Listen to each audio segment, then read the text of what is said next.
everyone. It is awesome to be back on Twitch. I am so excited to work on this project.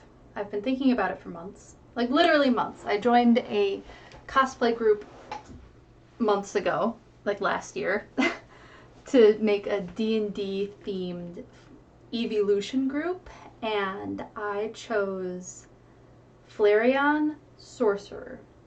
So the whole idea behind this cosplay is that it's a Flareon Jajinka, but kind of has like a Dungeons and Dragons sorcerer feel to it. So I really wanted this cosplay to be like flamboyant and just like really like robes and skirts and lots of movement, lots of fabric, lots of texture, and make it really fun to wear, and I'm really excited to make it. There's one thing I want to see if I can get chat. Here we go. While I'm just sitting here. So we are going to start with an overview of the design. I'm going to pull it up on the screen here and talk about some of my design choices. I will talk a little bit about the dress and how I'm going to incorporate the designs into this dress and what I'm going to do to the dress. And then we're going to get to work. We're going to start working on separating the top from the bottom of the skirt, and if that goes really fast, then I have another part of the project that I can work on tonight as well. So let's see if there's anything else. Whoops. My stream information is wrong. Let's change that quick.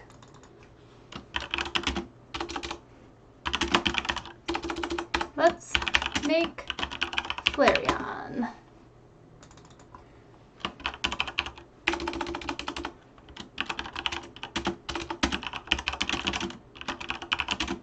We're working on Flareon. Hope to see you in chat.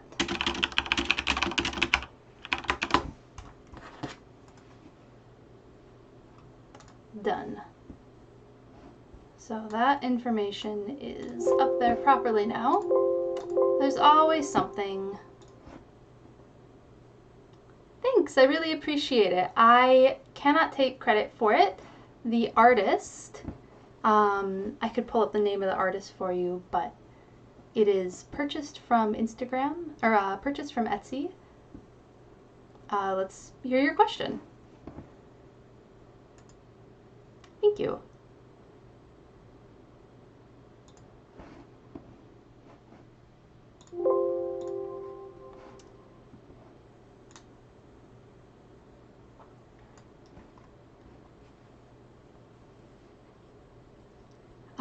So let's see, let's get over, that is a pretty silly question. If I shrunk and picked up a mean person in your hand, I probably wouldn't make any face at them. I would probably just set them in a place where later they could become big again and move on with my life. That's probably what I would do. So, back to the Flareon cosplay. Let's go over this design. So, oh, well, that wasn't in your original question. I wouldn't want to do that. So, back to the Flareon design. Let me turn off the to-do list and turn on the design. So here's a design that I am going to be working on. We're going to take the dress, which is currently in one piece, and we're going to split it into two pieces.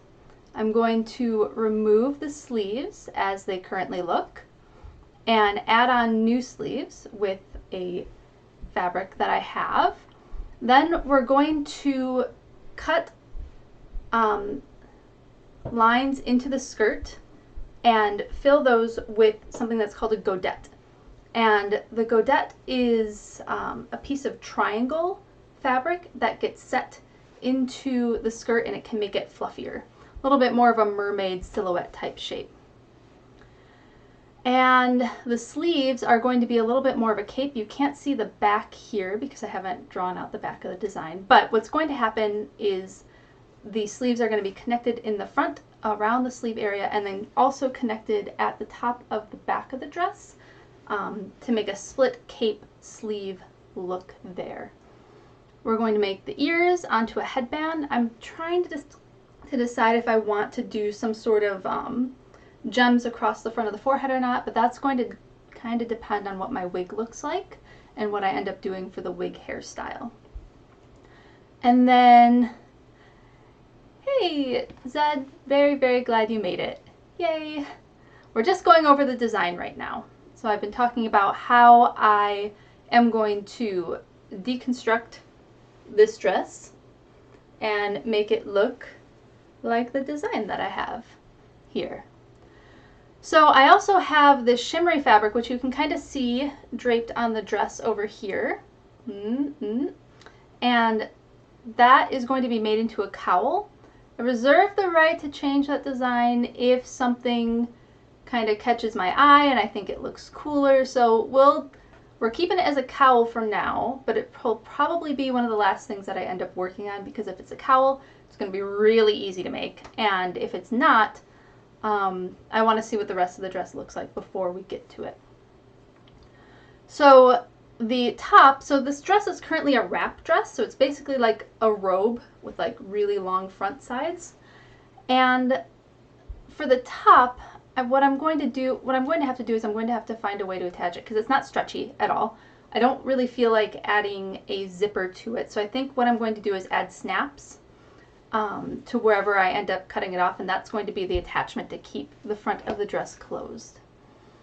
And then we're going to make a pretty belt, and once again, because this is a wrap dress, the skirt overlaps itself, and I really kind of want to be able to show some leggy. So we're going to put a little belt loop on, like an extra belt on the belt, and it's going to go around the skirt and hold it open so that you can see a little bit of leggy. And then finally, the arm and leg embellishments are going to be these diamond pieces, and I'm hoping I can kind of make them look fiery. I'd really like to be able to. We'll have to see what the fabric looks like. And the diamond is on both legs, on the forearm of my left arm, and on the bicep of my right arm. And then I'm just doing like regular bands for the other embellishment on the arms, because I just kind of like that little touch of asymmetry. I think it'll look cool. And then also these could be swapped if I decide that there's just so much going on one side and I want the extra embellishment on the other side. We can do that too. So what we're going to start with tonight is separating that top from the bottom. And let's get to it. Let's see what this looks like. Let's move the chair out of the way and move the table in place. Whoop.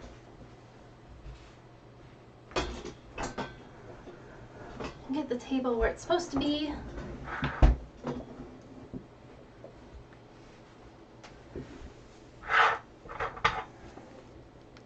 Turn that on silent. Oh, it already is on silent. Cool.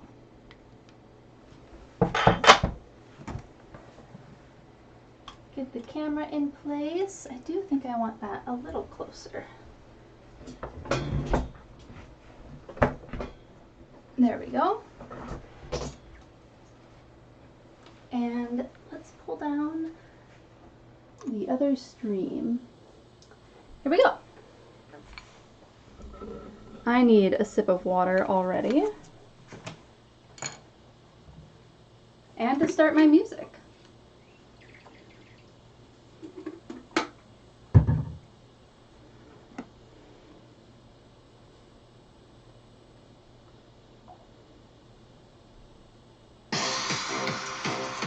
this is just a little too much. Let's go with this one.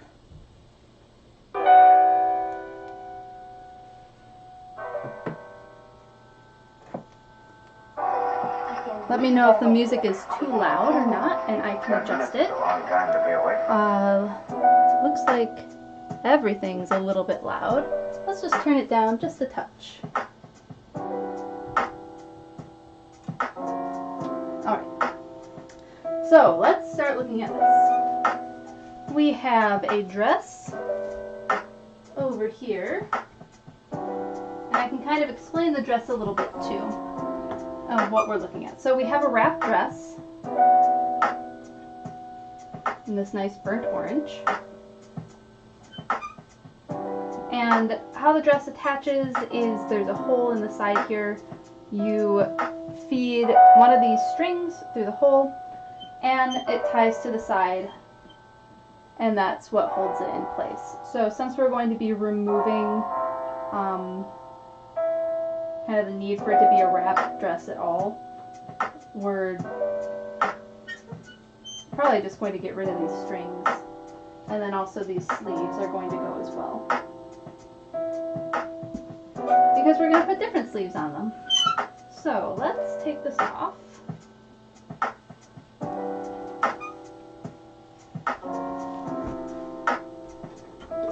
Move this out of the way.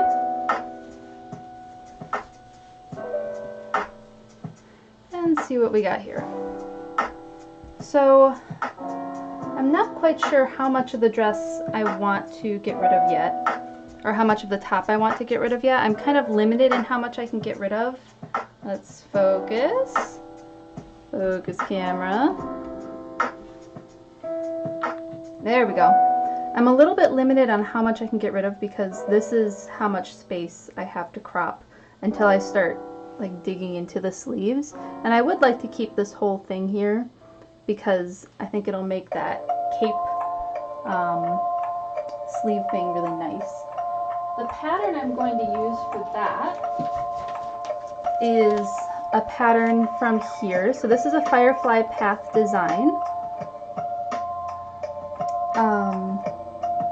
that I'm going to just use the cape from.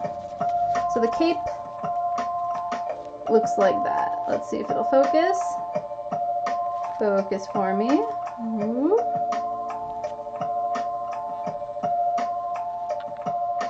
Maybe. Maybe it'll focus. Anyway, this is the cape design that we're going to do. And it's going to be partially attached at the front and partially attached at the back. So that's what that looks like. And that's going to be attached here and there. So I think what I want to do is I want to preserve these pleats here. So what I'm going to do is I'm going to hand stitch maybe like an inch on either side. Let's put this under the camera so you can see what I'm doing. I'm going to hand stitch an inch on either side, I think, because I'll have to get rid of some fabric when I cut this. And then I also want to try to keep the lining in place too. This is such a sheer fabric, you can see how sheer it is, that I'm going, well, it's a little bit hard to see how sheer it is, but in person you can see my fingers through the fabric. And I'd like just a touch of modesty for this, so I want to keep the lining in place, so I think hand stitching just like an inch on either side so that we can keep those details is going to be helpful. And I'm going to do that in a very different color so that I can like really see what I'm doing when I'm cutting this and when I'm sewing this. Oh, see, here's these nice pleats in the back too that I wouldn't want to lose. So maybe we'll sew like an inch total, so like a half an inch on either end of the seam. I think that's what we're going to do. So let me grab some thread and a needle and we'll get started doing that.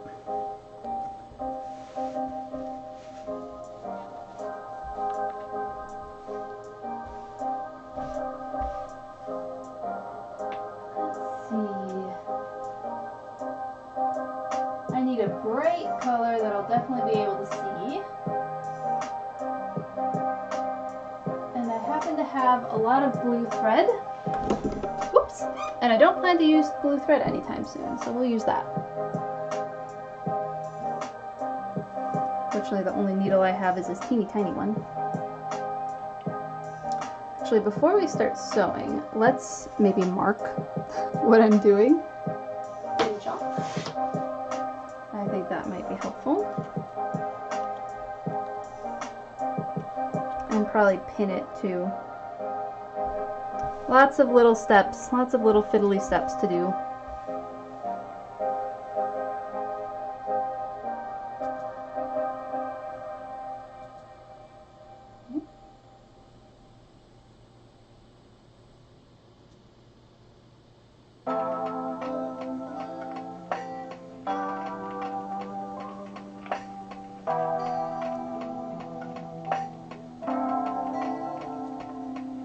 Now I can see my chat.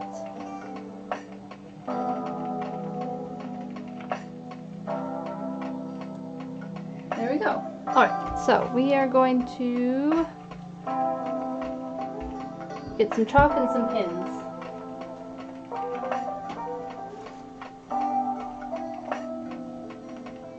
I have chalk.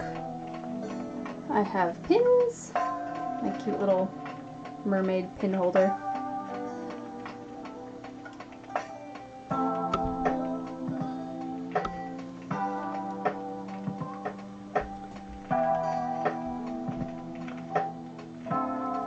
Get this fabric to lay how we want it. Actually, let's test to see how badly do pinholes stay in this. Oh, they don't at all. A chance of it catching, but it should be okay if I pin like nice and close.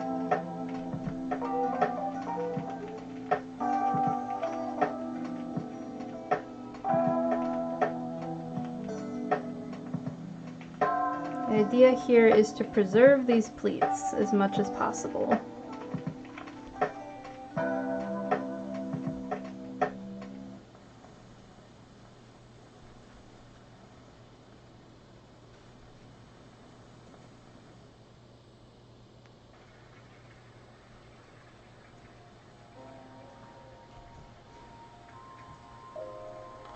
The one downside to this dress when I was wearing it for the wedding, which was in the middle of summer, was that the lining did not breathe very well.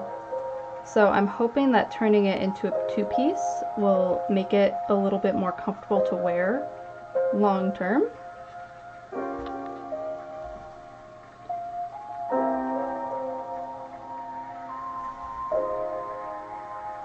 It was nice that the reception was inside and air conditioned.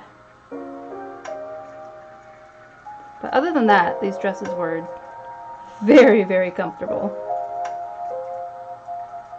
And flattering on everyone. They literally looked good on every single person that was in the bridal party.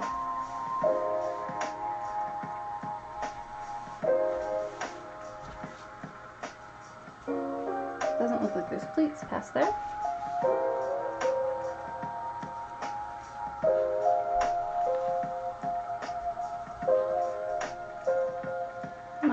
Camera focus. Whoop. Focus? Okay, we focused a little bit.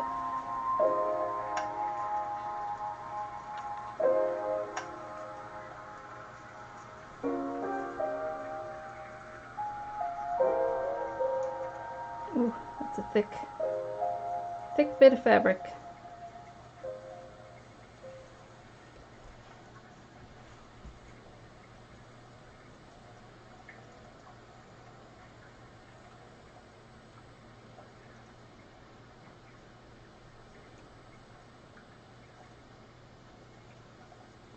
So I would like to try to preserve as much of like what I liked about the dress as I can.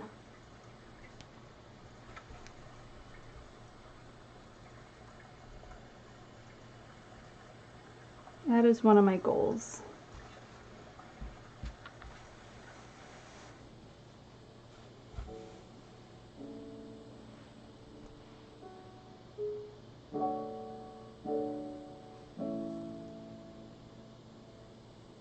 can see like where the pleat is supposed to be, but it could also just be a wrinkle. So I think we're just going to go with where the pleat wants to fall.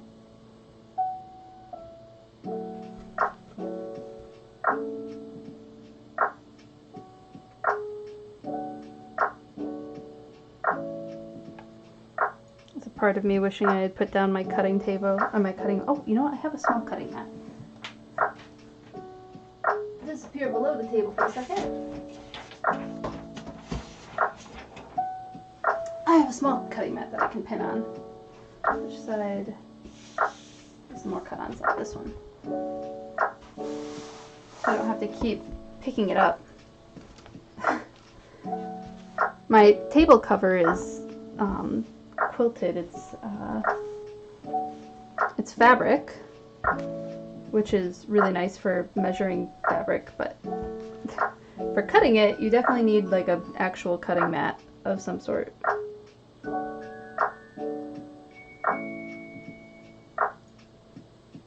Because I have damaged it by using my rotary blade on it. It was advertised as a quilting cutting mat, but it is not something that you can use a blade on. In case you want something similar to this in your own craft room. We learned the hard way. It happens.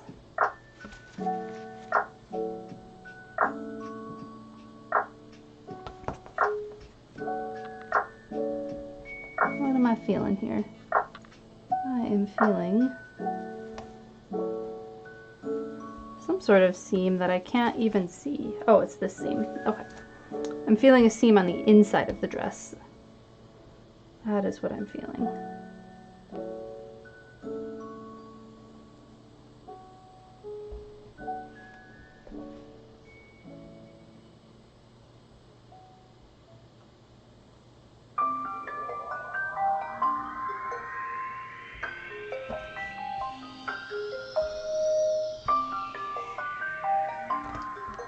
Almost through pinning this side. I probably could have pinned both sides at the same time.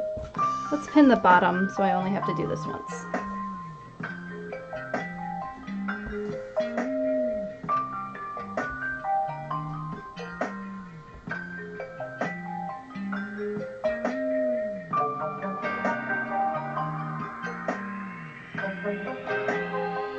Get that pleat to lay down.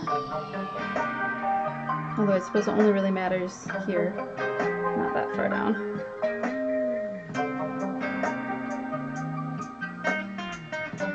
So interesting, this seam is going to get opened up and a godette is going to be put in that seam at some point.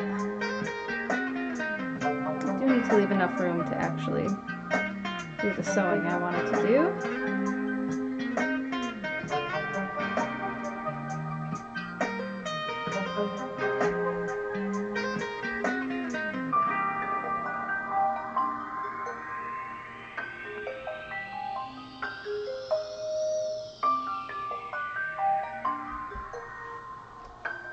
Almost through with this back part.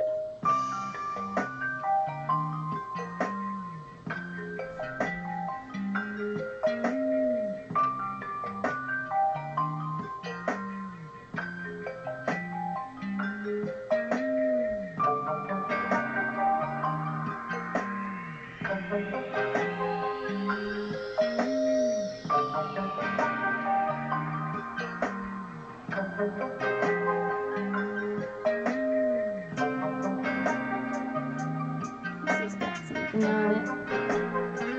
This is better.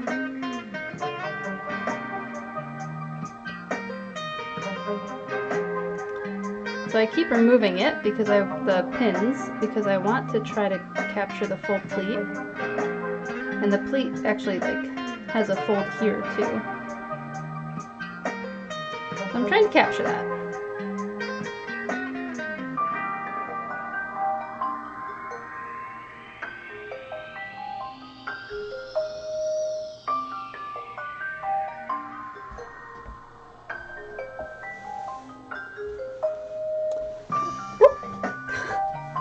Those pins are sharp. Ouch. Stab myself in the stomach. All right.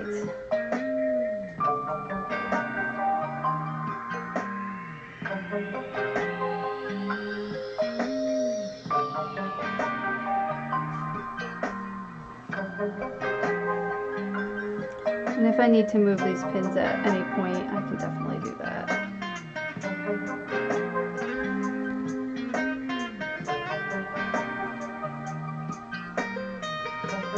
Just a couple more.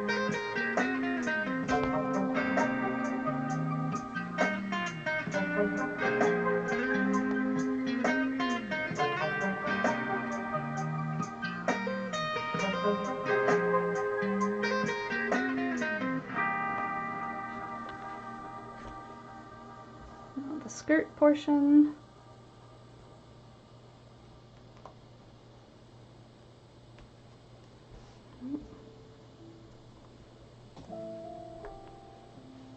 That pin was a little sticky for some reason. I've done a lot of work with shimmery gold fabric with these pins.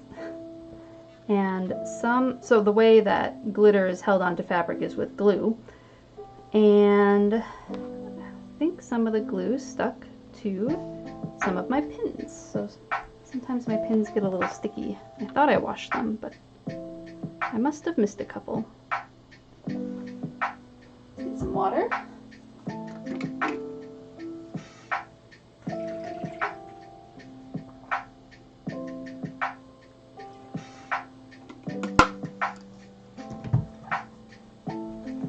Alright, so now what I'm going to do is I am going to sew a line on either end of this seam.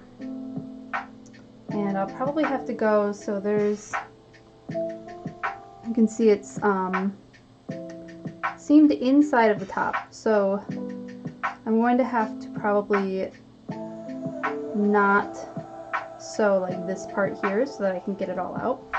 So I just have to make sure that I can sew above that and move pins around as necessary, like right now. So now I need my needle and thread,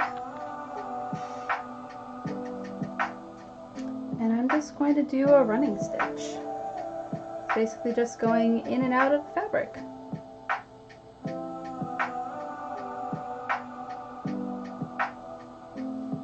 Just going to baste it in place basically. So I'll start this on screen. Oh, I was gonna mark it. I don't know if I need to though. I think I'll be able to figure it out.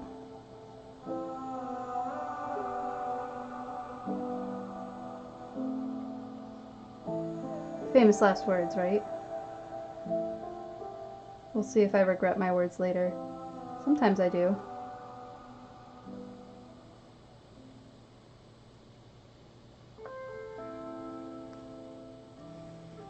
So you can see the blue. It's a little blurry. Come on.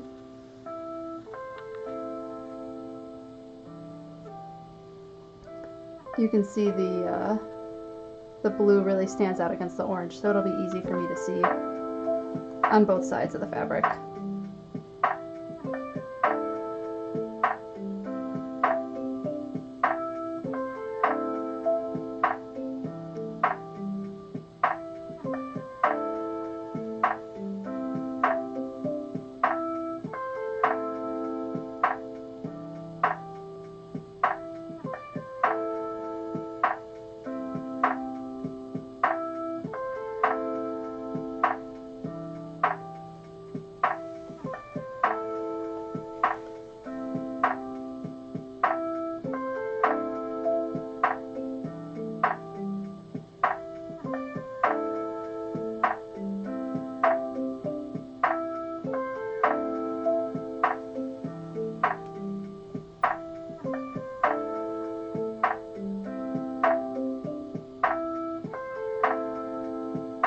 Just going in and out, trying to avoid that seam inside the fabric.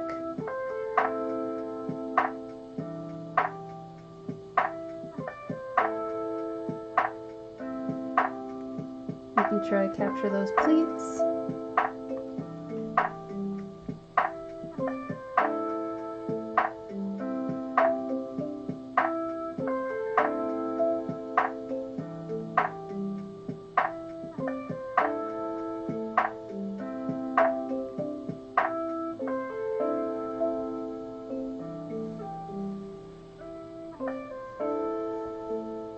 I feel like maybe I should have put these needles in facing the other direction. Well, can't quite turn the dress around either because of my camera placement. There's not quite enough room.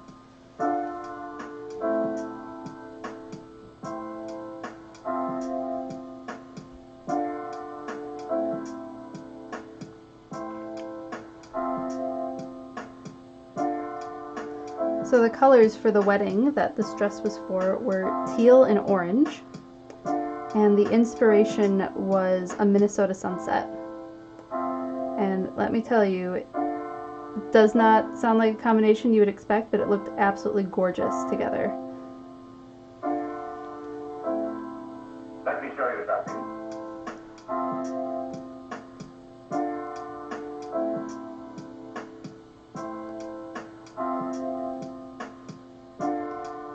However, the bride really wanted a burnt orange, like the color of this fabric here, this dress, and we couldn't find a burnt orange dress anywhere.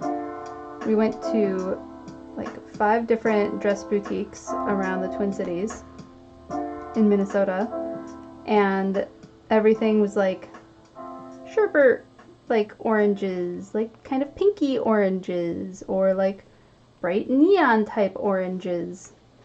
No burnt oranges. So we eventually ended up at David's Bridal, and they were the only ones that had this color.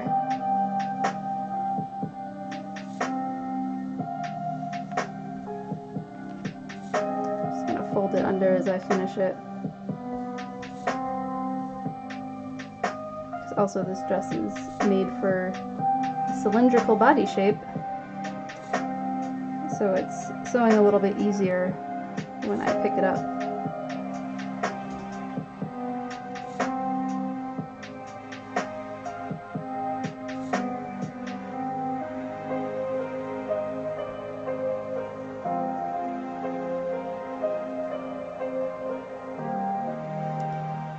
Hello, Arden Slacker. Thanks for joining.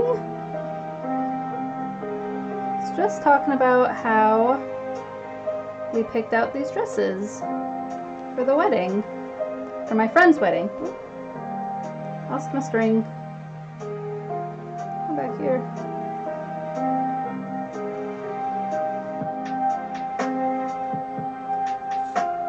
And how we had a really hard time finding this color orange at different bridal shops.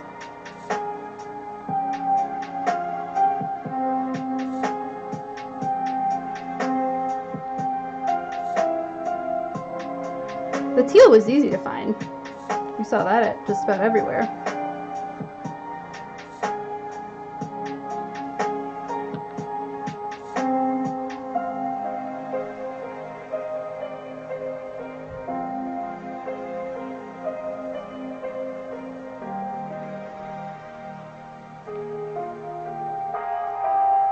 This will be really easy to see when I'm doing other stuff with the fabric.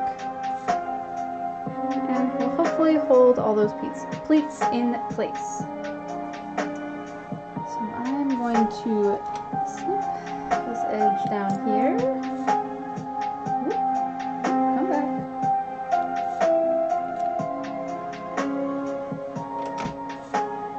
I think I'm going to move this even a little closer to myself because I find myself wanting to sew closer to my body, so we're just going to adjust as we go. Ah! The needle doesn't want to get picked up. Alright, back to the stitching.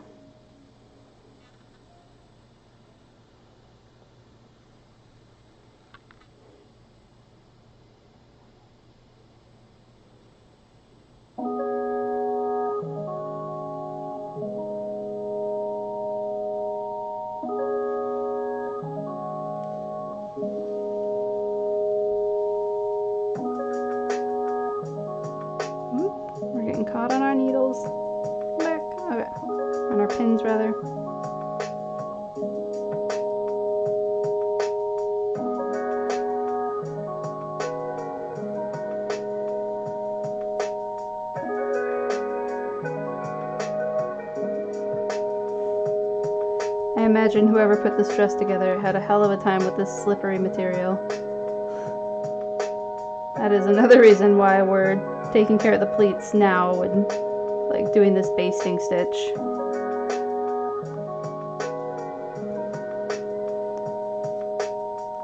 Because this would be really frustrating to work with otherwise.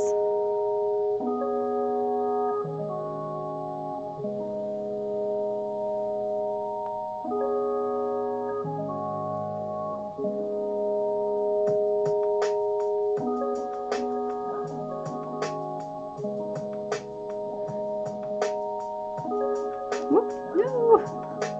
Lost my thread again. Come back!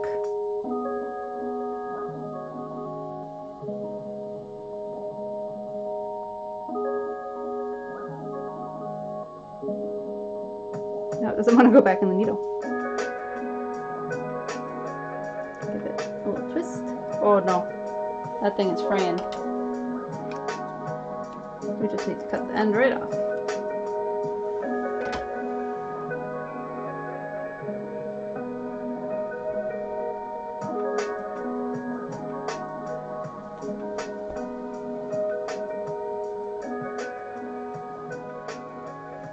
Got some Etch-a-Sketch brain tonight. I type half a thought and the other half does not want to show up. I feel that.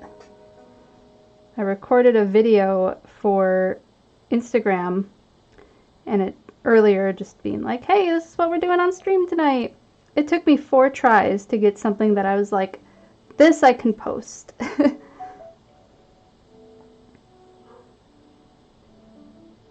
Oh, we have bigger stuff here. Okay.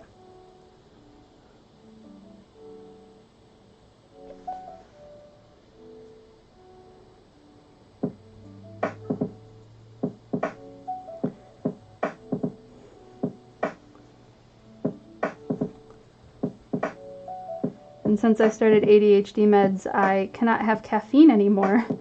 So I've had to find new ways to make myself more awake-brained. It's been quite the transition.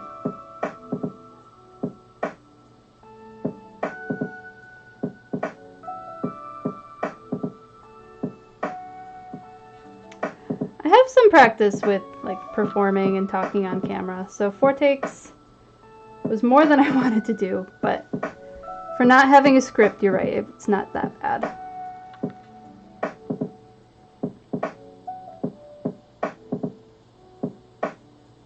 I want to get this pleat one more time. I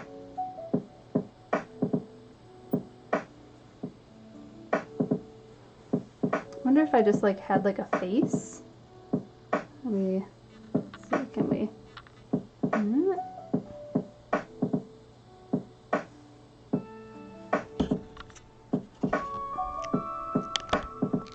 Try maybe putting it a little higher. Does that help? That helps a little bit.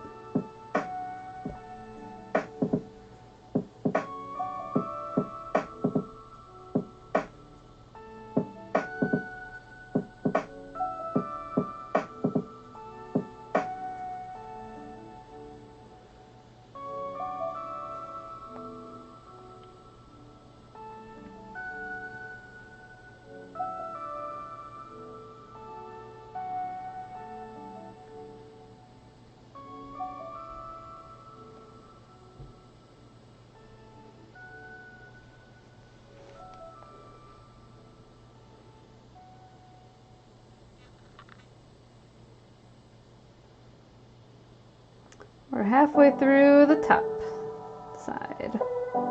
Yay!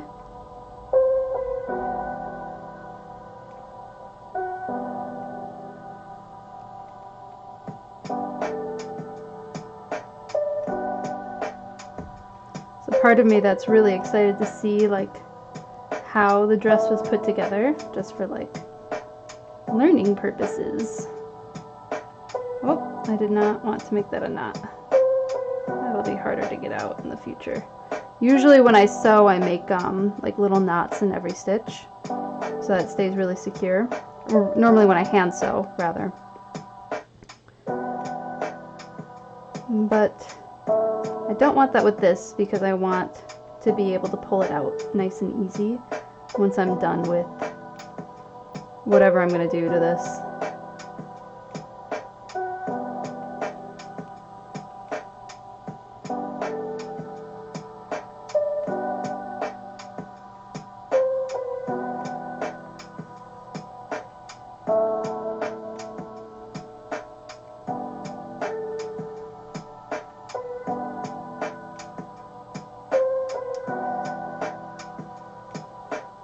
So I find that the ADHD meds, to answer your question about like how, and everyone reacts to different stimulants differently, right?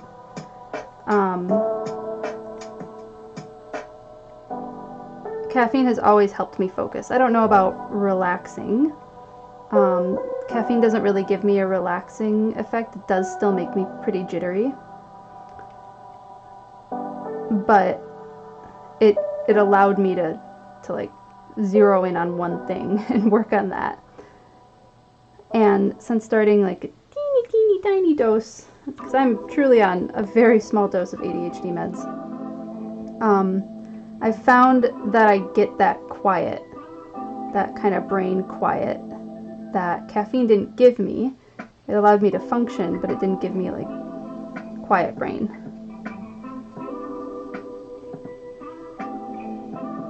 And the dose I'm on is so small, like I don't get that all the time. But it is really nice, like when I'm already set up for like focus, like I've gotten enough sleep and like I had a good breakfast and I drank enough water, you know, all of that like body needs stuff. I miss like coffee, I miss the taste of coffee, I miss having a warm beverage in the morning, but I don't necessarily miss the caffeine.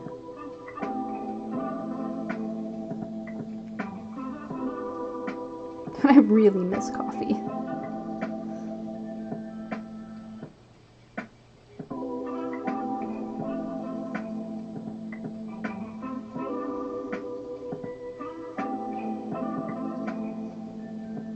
I did buy some decaf coffee, some like nice decaf coffee. A friend of mine works at a really nice coffee shop, and she recommended a decaf that would taste good.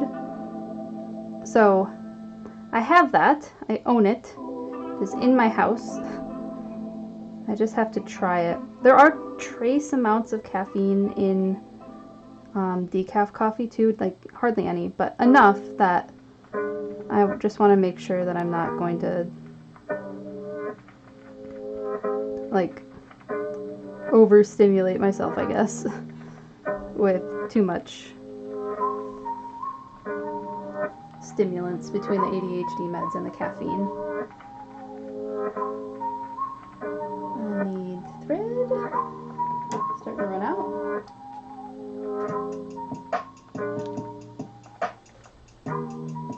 I like caffeine but never cared for coffee.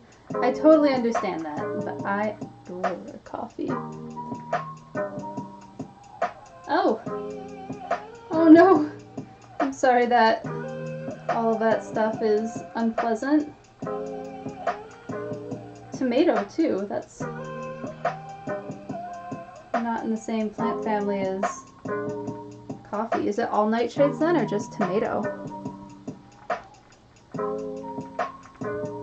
I had a professor, or a PI, he wasn't technically, I guess he was a professor, just not at the school I taught at, when I was working on my master's thesis. He had the gene that made,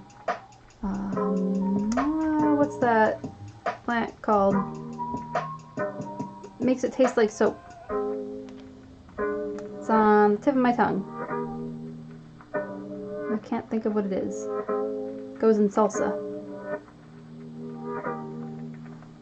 Cilantro, yes, thank you. It was there, it just like wasn't at the forefront of my brain, and my brain was not giving it to me. Knew it started with a C. Yeah, he had the gene that made cilantro taste like soap.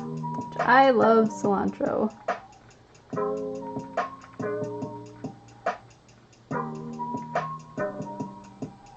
My salsas are very cilantro heavy.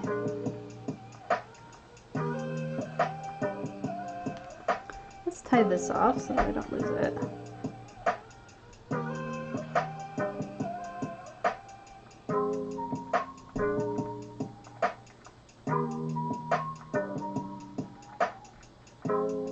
Oh, interesting. I did not like tomatoes for many, many, many years. It's only been in the last like 5 or 7 years that I've been able to like say, that's a tomato I like. But I've also been trying different types of tomatoes, which might be part of the difference.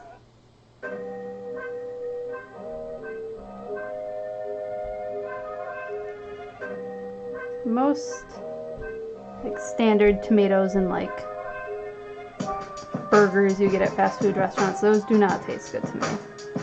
But heirloom tomatoes taste pretty good. Chili pepper is a good spice. Trader Joe's has this absolutely delightful chili lime seasoning that we've been putting on everything, and I'm not exaggerating that. I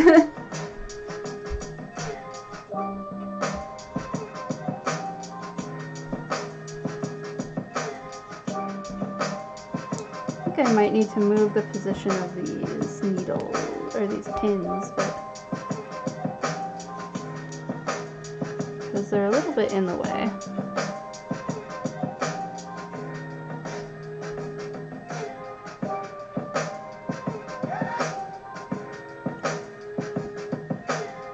Nope, still not enough.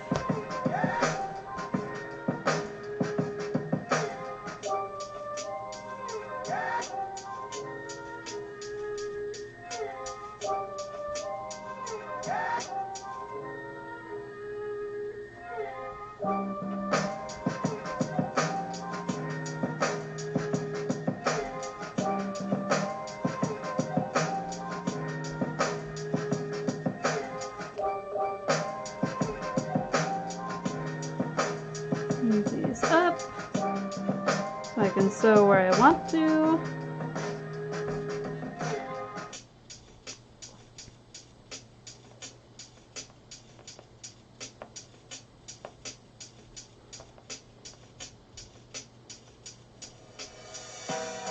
Nope.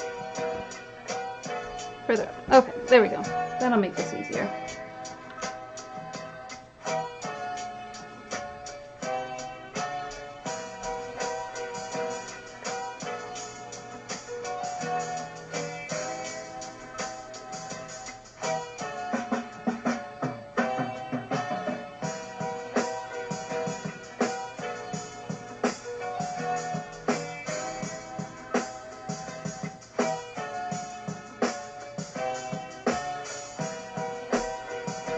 So the last couple streams I've just been using a random stream beats playlist, and this time I found a little bit of a more curated one.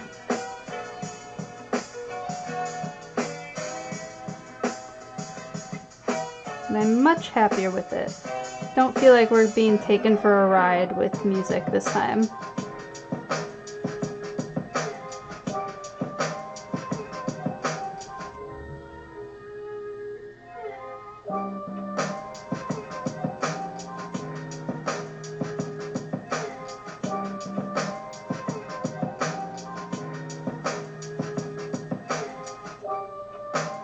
Glad you like it.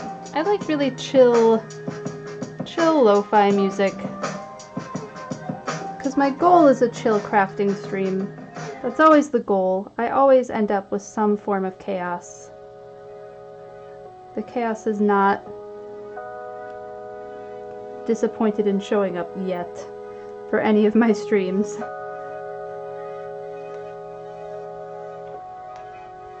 Guess we'll just cut that off there. And then start from the beginning for the other side. And then we'll start seam ripping. A little scary. It'll be fine. It'll be fine. So I like to have the chill lo-fi on because it makes me feel a little more chill when things get chaotic.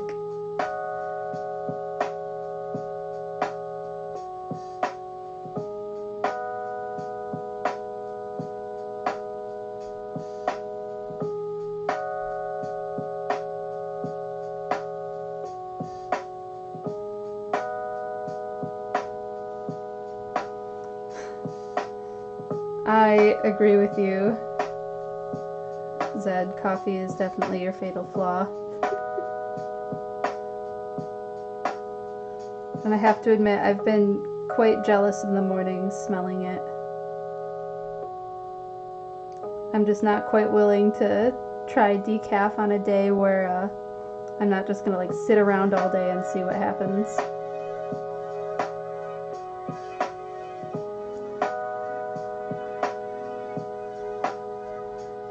Oh, let's get that back on camera.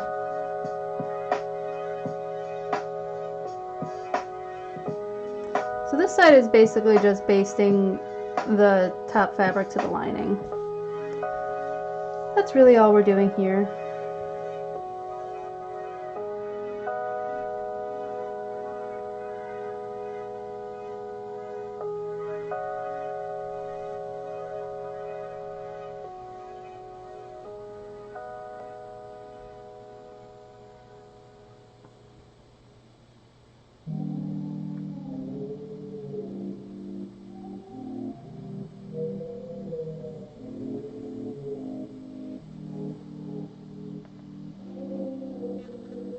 There we go. It does look like it's focusing in on my hand when I put that under.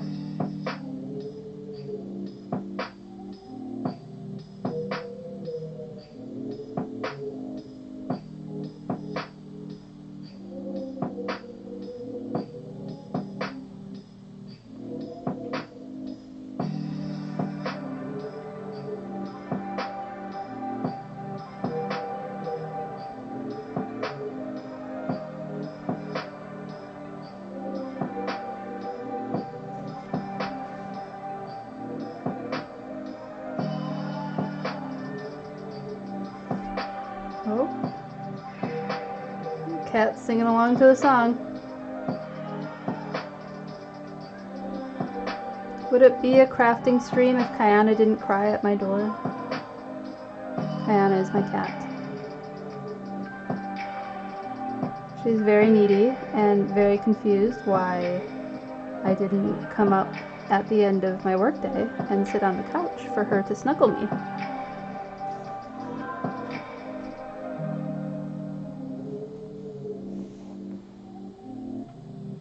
Mom, why are you down here?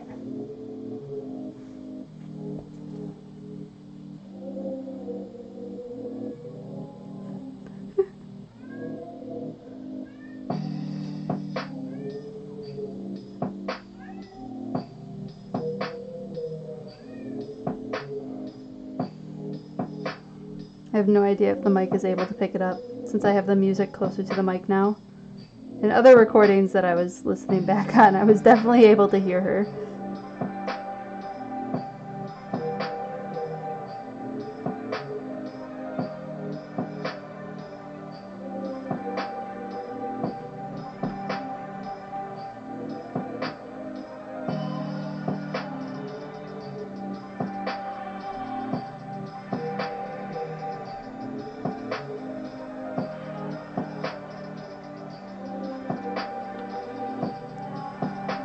Having less pleats makes this go a lot faster, which is nice.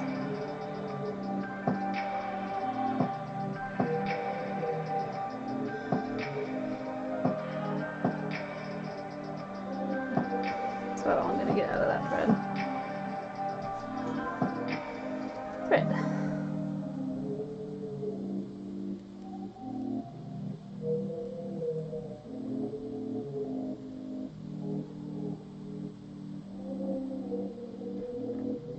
Oh, wrong end of the needle. Your music in one voice. Excellent. Her crying is very sad.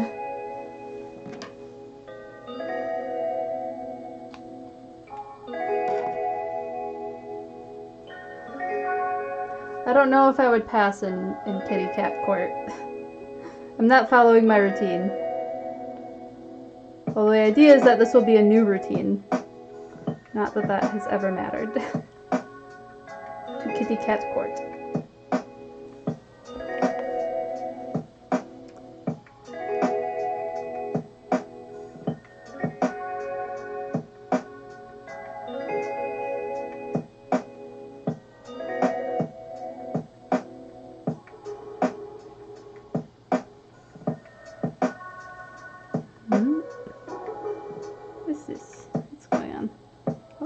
hair on my thread. Is there a knot?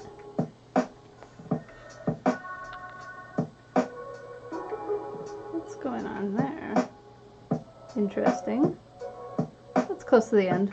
Not that big of a deal.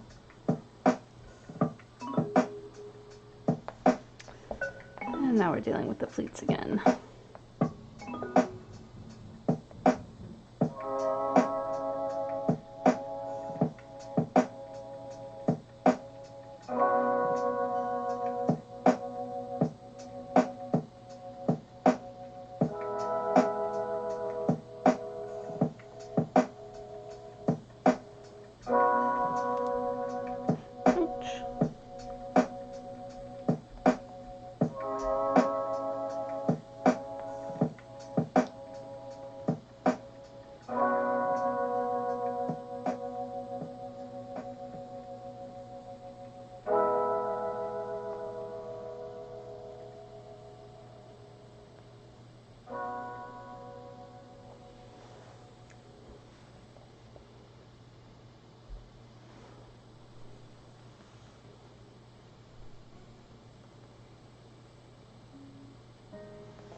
To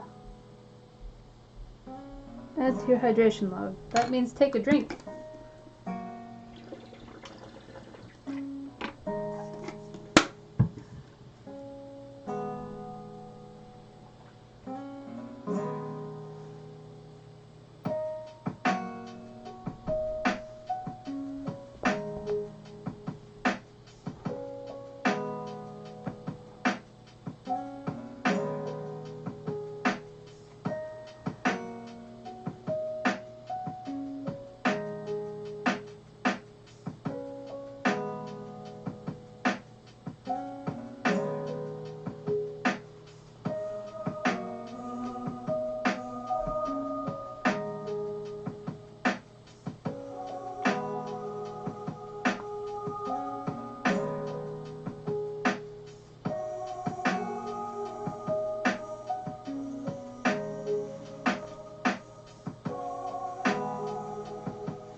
I'm just going to try to preserve these pleats.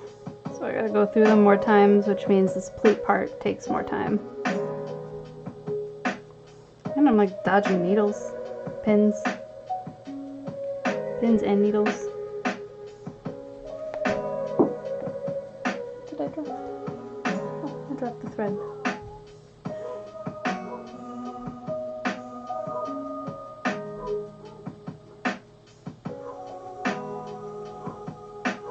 Can hear my puppy outside barking at something. I don't know if he like hears this or if there's something else outside that's getting him all riled up. Wonder if Z will let us know.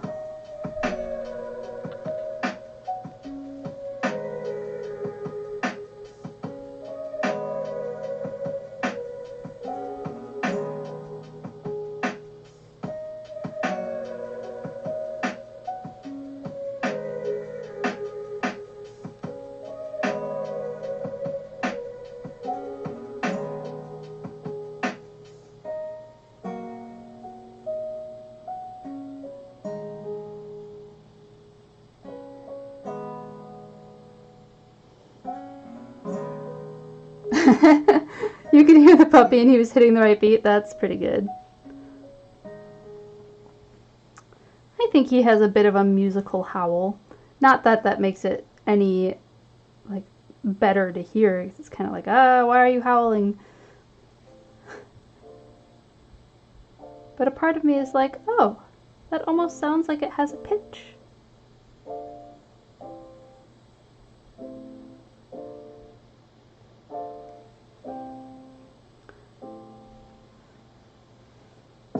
I bet lo-fi puppy beats is a thing.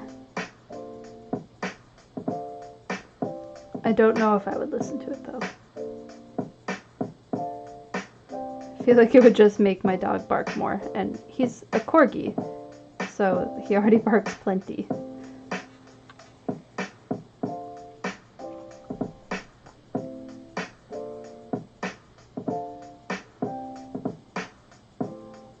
He ain't nothing but a hound dog. He certainly barks like one sometimes.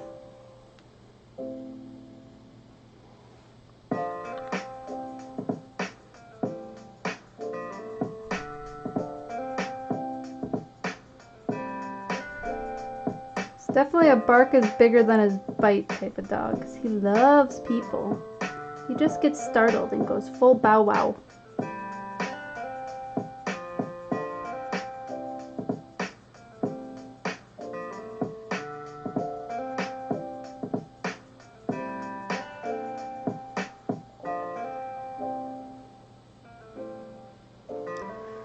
Oh, I can see the end. We're getting close to this part.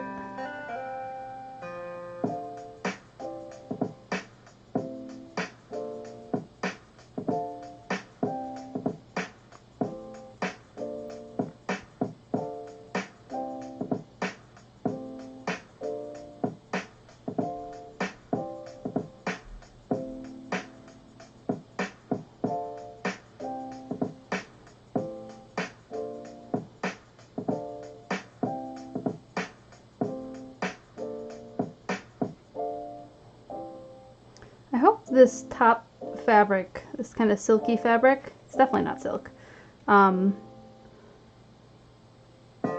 isn't too prone to fraying. The lining layer isn't, and I know that because I hemmed the dress myself for the wedding, and I turned in the top side, like I hemmed in the top side, but I didn't on the bottom. I just left it raw because my sewing machine did not like it at all. It just ate the fabric. And like the needle wouldn't go through it. I changed out needles a couple times and I was like, you know what? I properly hemmed the top layer. No one's going to see the bottom layer. I'm not going to bother. And so I did not. So the bottom, the lining layer, is not too prone to fraying.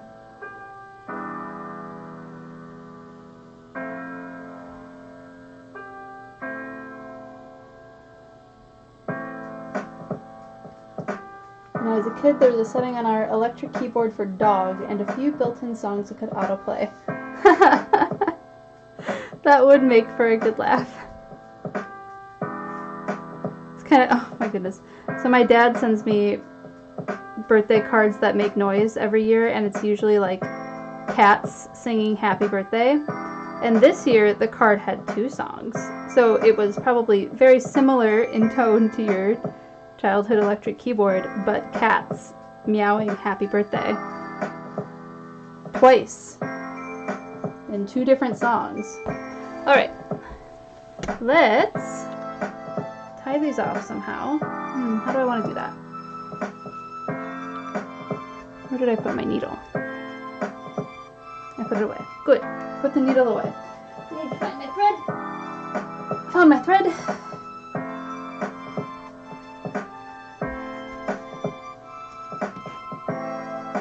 I think what we're going to do, rather than fight with trying to tie a knot,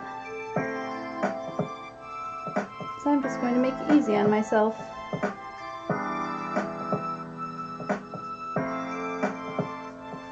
And make something to tie the knot to.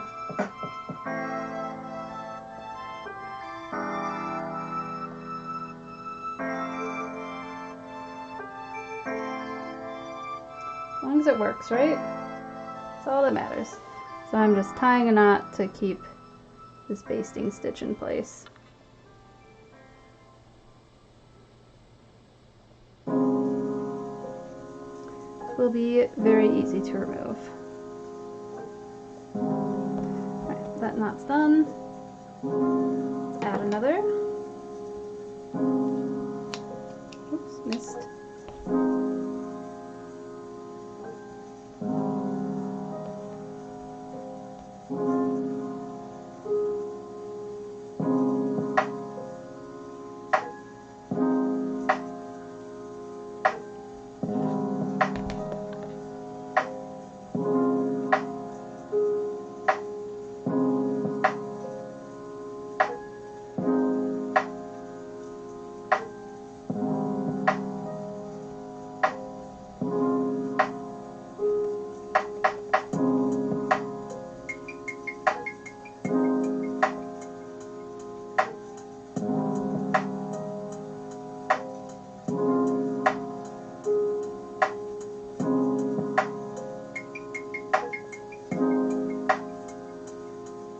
thread from the first knot keeps trying to get in the way of the second knot.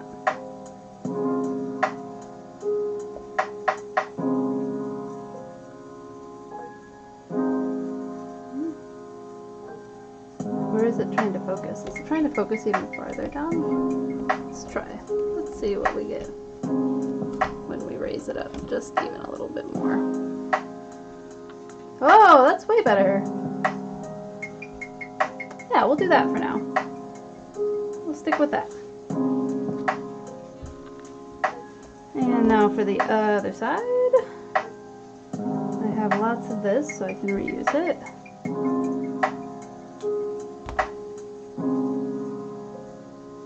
Set my needle down.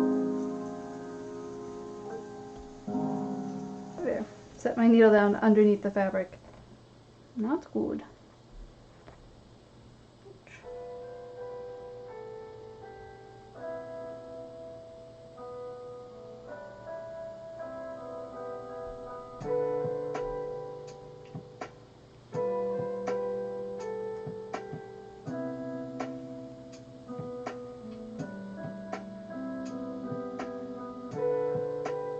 Let me try this. Is gonna take the thread this thing. Oh, got it. Made it happen. Got the thread through.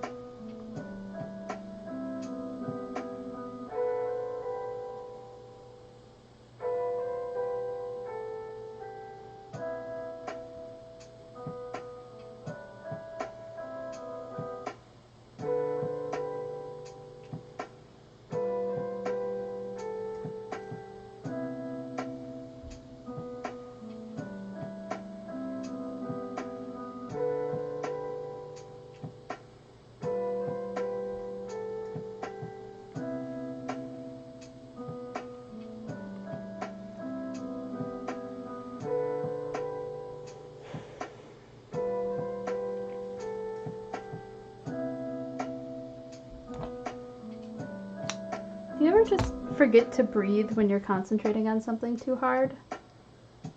Because that happens to me sometimes. I'll be like, why am I feeling so anxious? Oh, I need to inhale and breathe.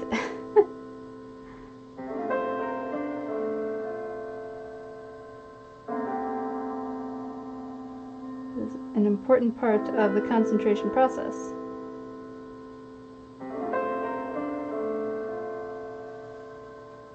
Needle is going back in the pin holder.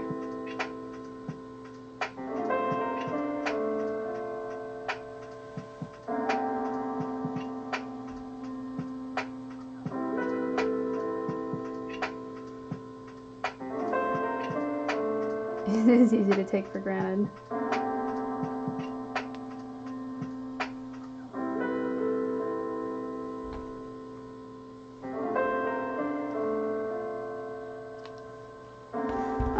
So now what we're going to do is turn this inside out, and you can see the stitches are on the inside as well. We're gonna focus. Okay.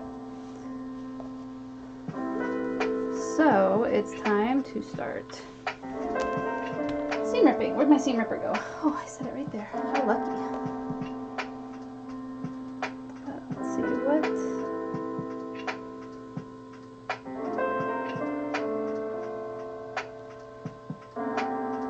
Figure out where the seam ripping needs to happen. The other thing I could do is I could just cut it. And the cutting would preserve the pleats at the top. And there's less pleats in the bottom. Cutting may be easier. So we might just do that. I think rather than seam ripping it, I think we're going to cut it. And I think I'm going to have a lot easier time with let's get this all flattened out so I don't cut something I don't want to cut.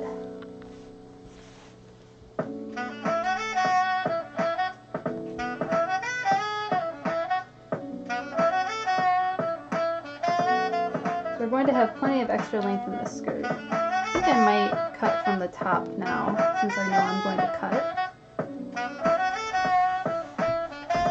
preserving those pleats at the top is going to be a lot harder than preserving the pleats at the bottom, I suspect.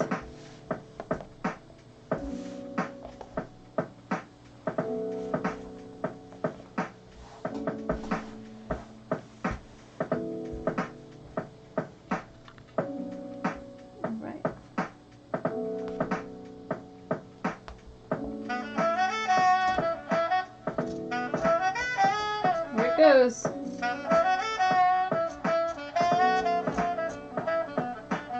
dress can no longer be worn the way it was. There's no turning back.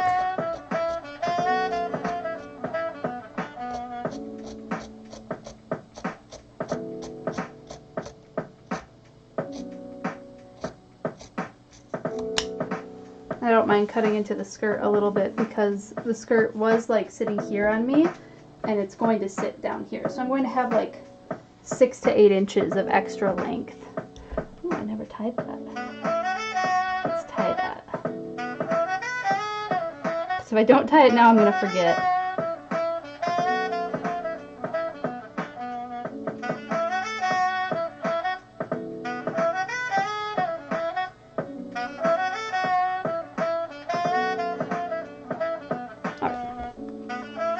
Continuing with the cutting.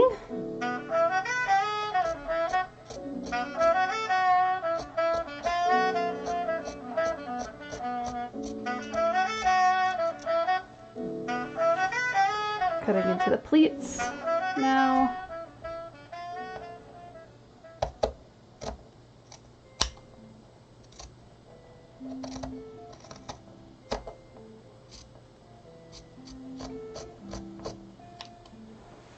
Continue it down.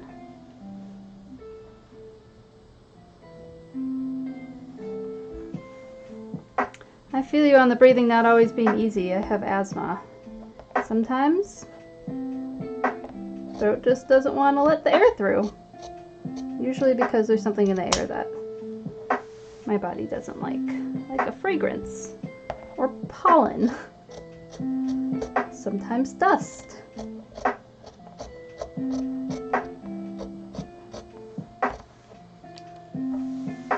Any type of smoke.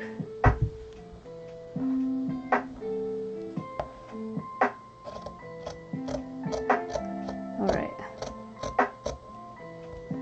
We are separated. Woo! So now we have a whole heck of a lot of skirt fabric.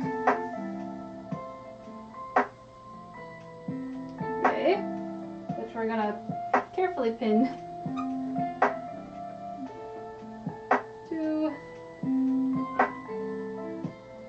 my dress form so that I don't put too much strain on this hem. I'm not quite ready to do anything with the skirt yet. Although I think that'll be the easiest one to do. And then we have this top, which has pretty much been preserved as is. I'll have to see what the length looks like on me, probably off stream. And I think I can get rid of these because these strings are going to be very annoying. So that's what we're going to do. We're going to get rid of those.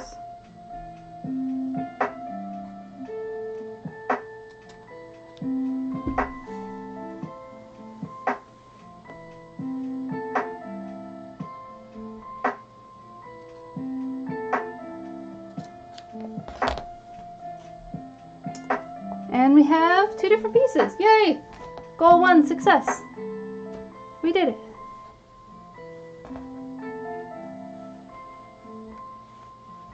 We did the first thing. I will probably take this David's bridal tag off.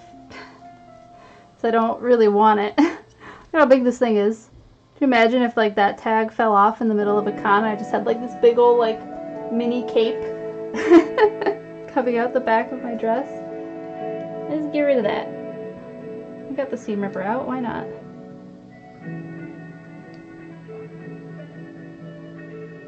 Look at the size of this tag. It's giant.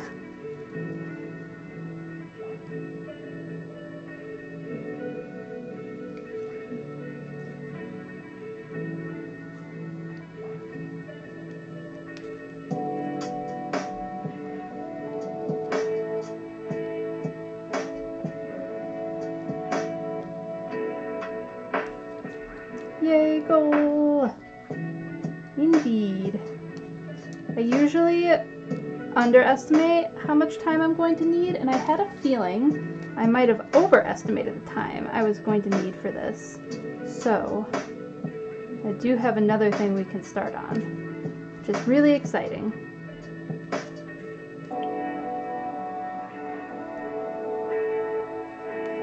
So then I can show you more fabric stuff that we're going to work with, which I'm excited about. So I spent a lot of time sourcing fabric for this.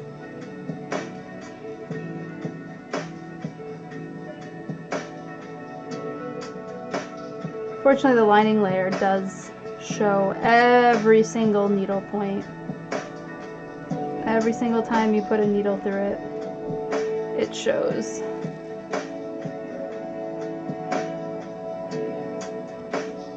The lining fabric is essentially like plastic fabric. It's just pure polyester. Yep. Well, they're both polyester, but the lining is not as nice feeling polyester as the outer shell.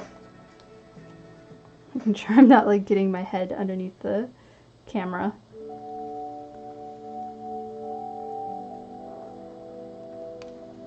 Ooh, got it.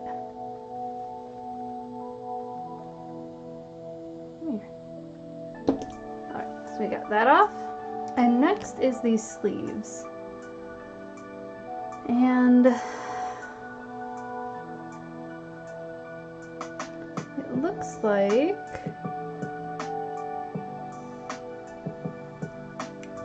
not sure what it looks like. I'm not really sure how these sleeves were attached.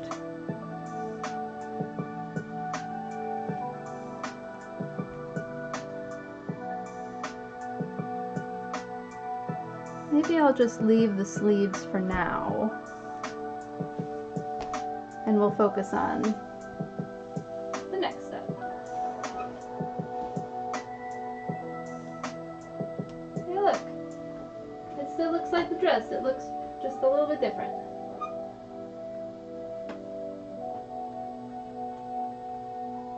I need another pin or two.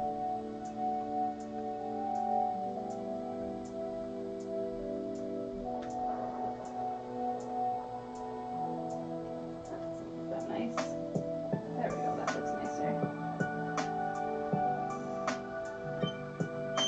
I feel like I could almost make this a wrap top if I have extra fabric. Might look neat. I'd like crisscross here. We'll have to see. This definitely isn't big enough for that. Set that there for now. Take another water. It does seem unfair to have the nice feeling side not face the wear. Unfortunately, the nice feeling side is also the side that looks better.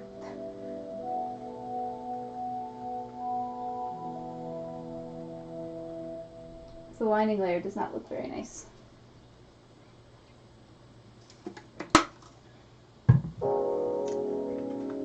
Could pin the skirt. No. We are going to pattern out something that is called a godette. And a godette is effectively a triangle of fabric that is going to be inserted into the skirt. So let's imagine for a second this sleeve is a skirt. I'm going to cut into the skirt and then add more fabric to make it flare out more. And that's what the design is showing. Here, let's see, I'm trying to go opposite. Okay. These lighter orange triangles in the skirt on the design are the godettes. And I am going to make the godettes out of this really pretty fabric I have. Let me grab it. Not sure if I have enough of this fabric. You'll have to let me know if I have enough of this fabric. 1 second.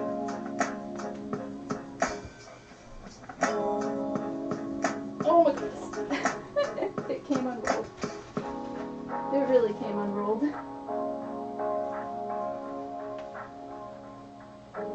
I have a roll of fabric. Good night, Ardent Slacker. Enjoy your sleep. Do you think I have enough fabric? The roll itself is about this tall. It's as tall as me, and about as thick as my thigh. A little bit less. And I have a lot of it. So I have plenty to make the cape and the skirt. Let's show what this fabric looks like. It is very, very fun. Obviously this isn't orange. This is kind of like a peachy tan. But I have a dye. Oh, this is going to slide right off. The dye is worth showing off. It's definitely another synthetic fabric. Not much I can do about that, because it was very cheap for that much fabric, which was really nice. Yay, Facebook Marketplace! Coming in clutch for lots of fabric. So, this is the fabric, and I'm going to dye it this color, which is apricot orange, is what it's called. You can't quite see the words on it. So this fabric is going to become this color, and it is going to become the cape sleeves and the godettes on the dress. So that should make it look nice and cohesive. So we're not going to quite work with this yet. I still need to make the pattern for the godettes. And to do that, I need to clear this off. So I have plenty of room to make this pattern. Let's put the cowl back on.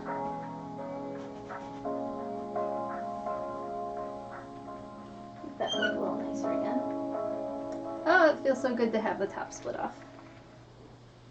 Okay, and I don't need this up here anymore. Set these off to the side.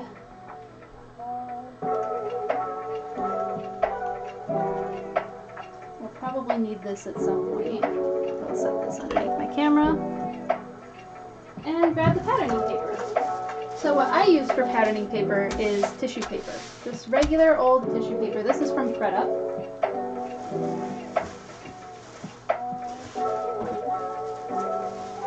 I make purchases from ThreadUp pretty frequently,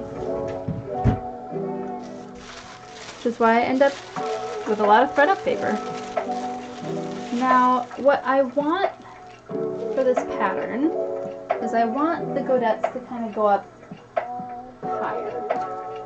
So let's measure what that will look like.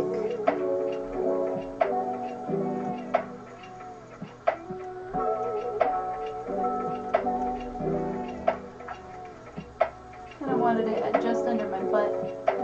So 28 inches is what that looks like. From the floor to where I want the top of the godette.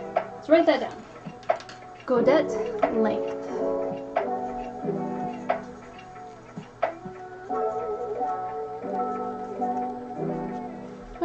inches.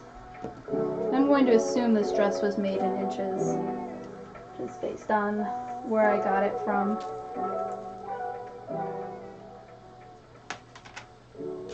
So let's see. Oh, I had already made this, I already prepared this to be patterning paper. That's really nice. It does look like it still needs to be, oh, and it is plenty of space. Excellent. Plenty of space to work with. I don't actually know if I'm going to need quite this much. What did I mark out on here? Looks like I marked out the beginning of a dress on here.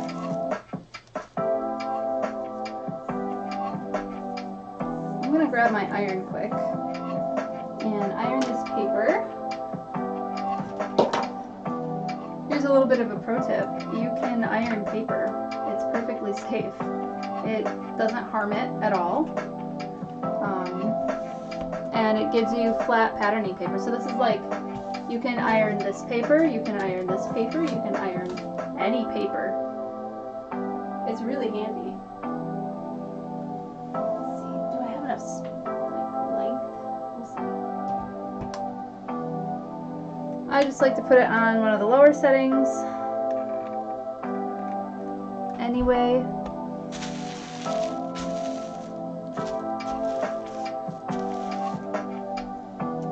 And we'll iron this paper.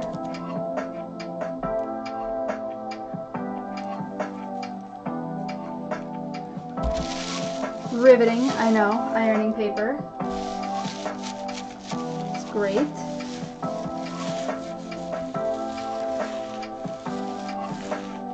Excellent content that I make.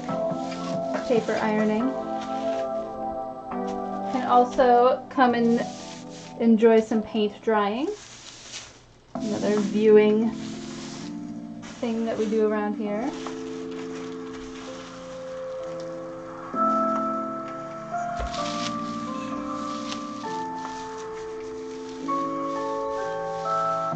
I just thought it would be fun to pattern the godettes on stream.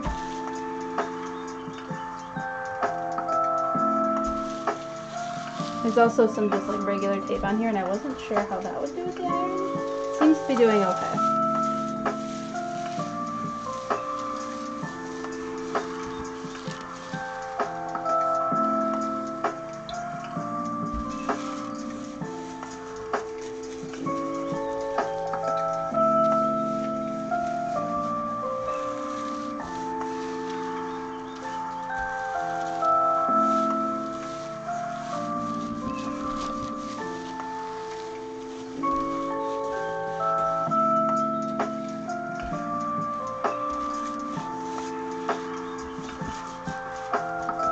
So I kind of wanted this to be a quarter circle amount of fabric for the godette, because I have like a lot of fabric that I can use for the godettes.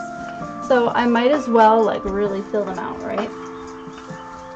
So we're going to do a quarter circle.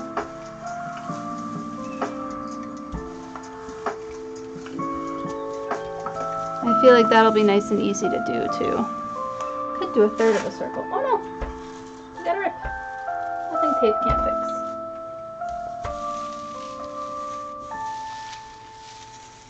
That looks much nicer. Let's flip this around. Iron out the other side.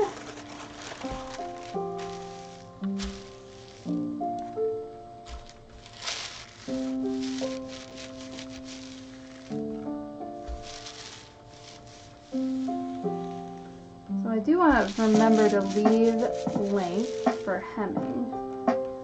So we will probably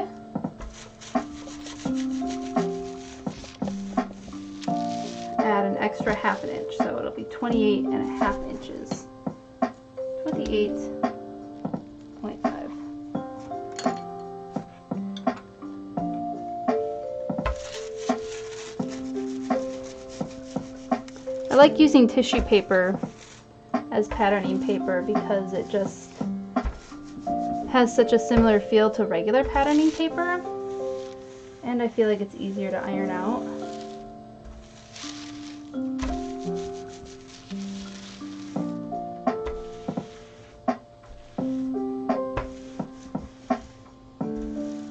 It is fragile, however.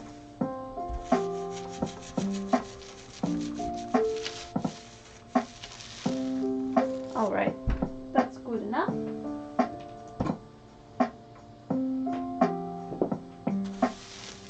So I want 28 inches.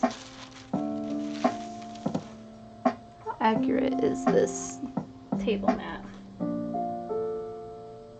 That's actually pretty accurate. Okay, we'll use that. 28. 30, 29, 28 is here. My camera is slightly in the way of 28 inches. Oh no! We're gonna move it. We're gonna just try to do our best.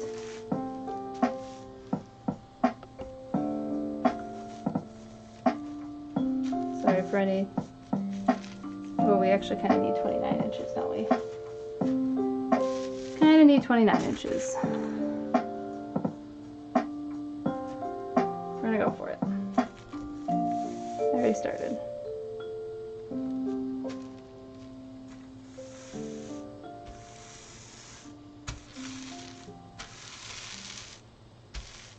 Okay, 29 inches.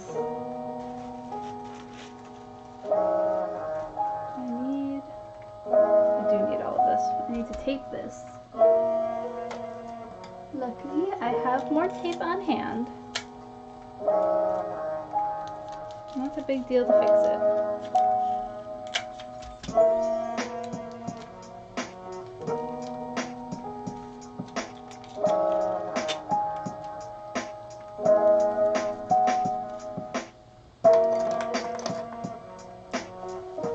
So we need 29 by 29 square. So I'm effectively going to make a circle. And fear not, these are no longer fabric scissors. They have already been ruined. These are now everything cutting scissors.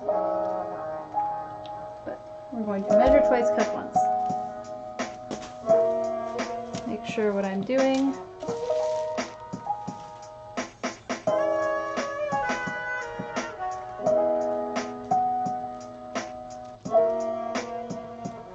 Need to mark this. Wow.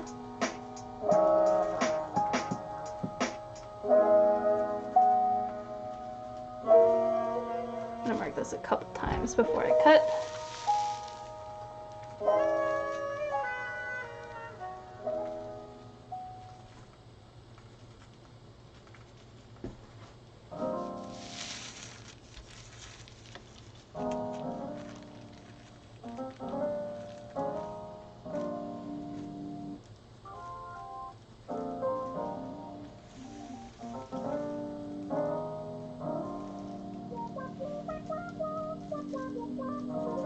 Being careful with our measuring. I wonder if I should find a way to get this camera like over more of the table.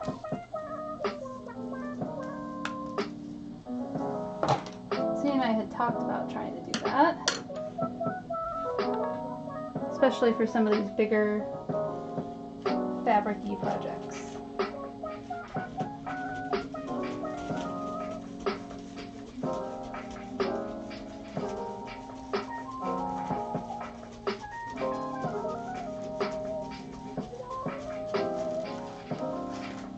Oh, it's making it hard on me.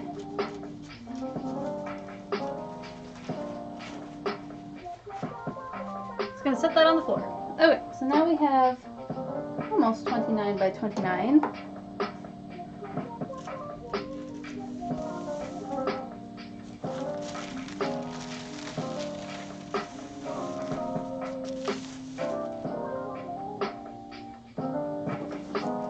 Let's measure this out.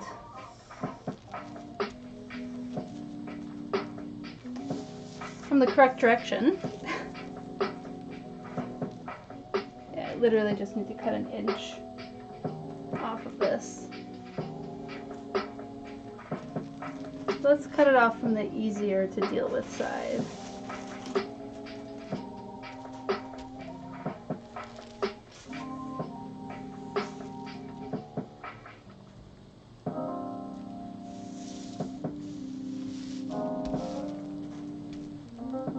A pencil, found it.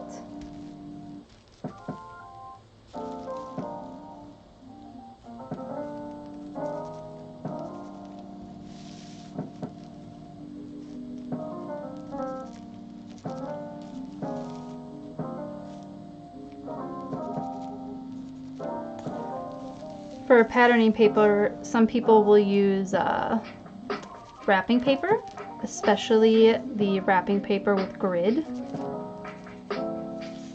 So then you have the 1-inch markings. It's a nice cheap way to get patterning paper.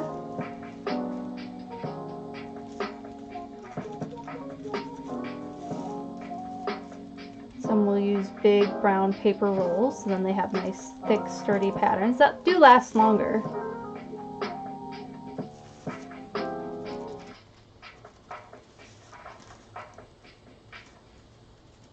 And perhaps I'll switch to something like that in the future, but I like that I'm reusing something that I have for now.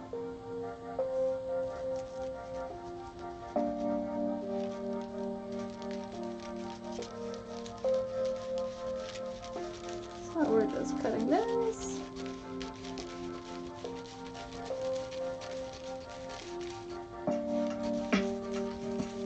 And then we'll have a 29-inch by 29-inch-ish square.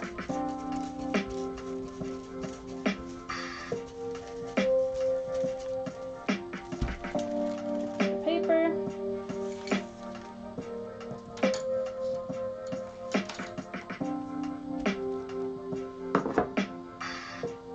It's still hot. It's not quite hot anymore. Set that back where it belongs. All right. So I could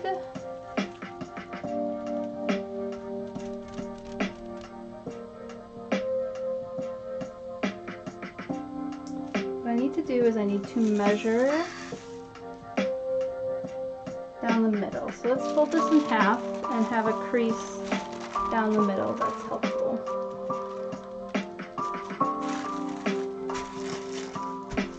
And hopefully straight.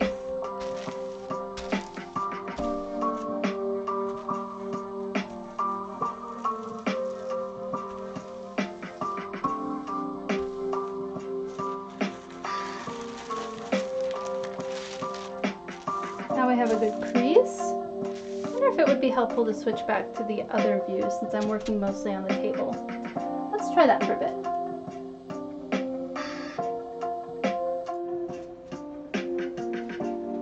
We can kind of see the design a little bit better too.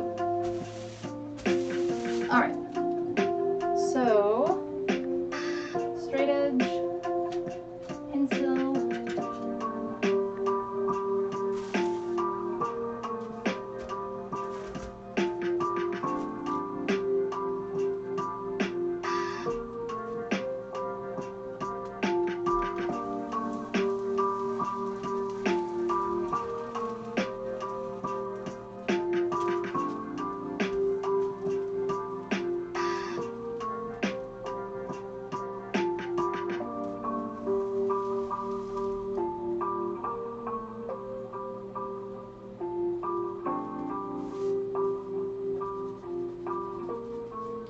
so here's the beginning of the godet.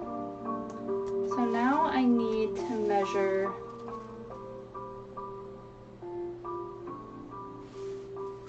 probably all the way to the edges.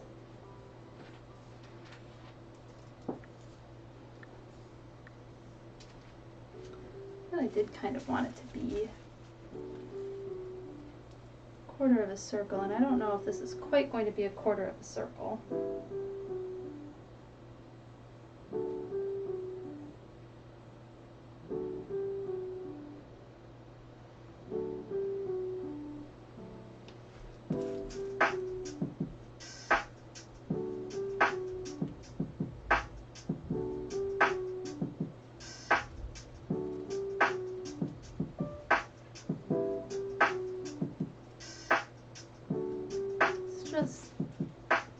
Just in case, mark it all the way to the end of the paper.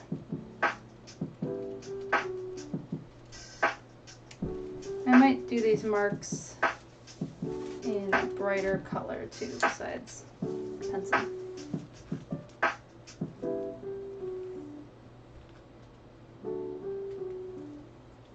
I'm marking 28.5 inches.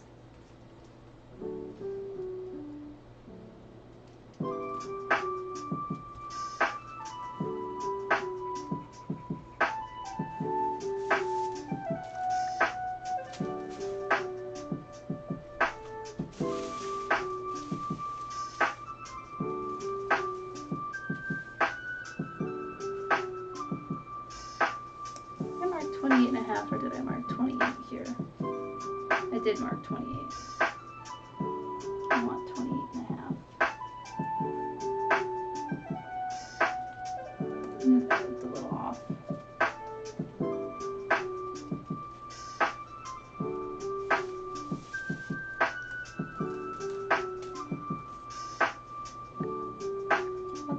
whole square.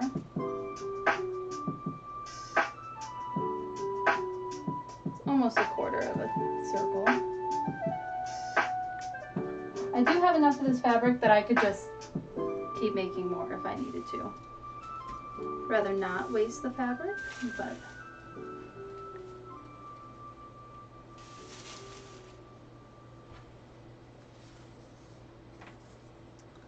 sometimes we make mistakes.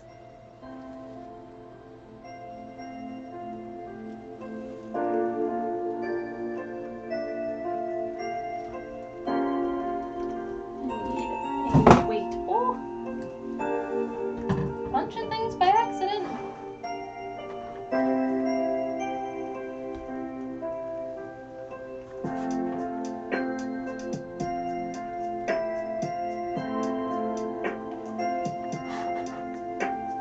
Use some of my fabric weights. Hopefully that helps.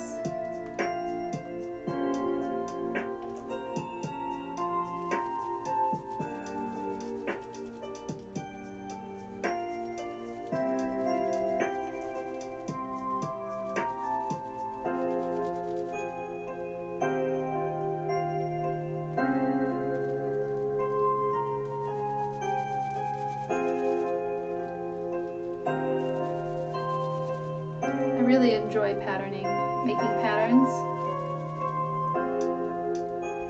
Find it really rewarding, really satisfying.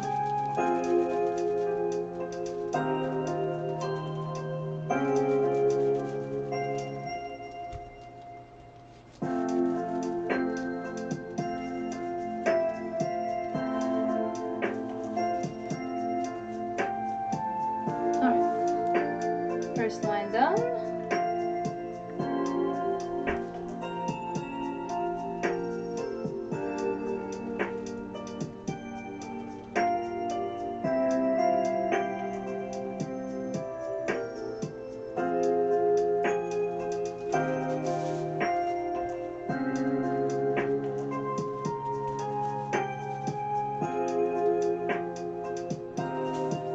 So it's not quite as easy because it's not sitting directly on the table.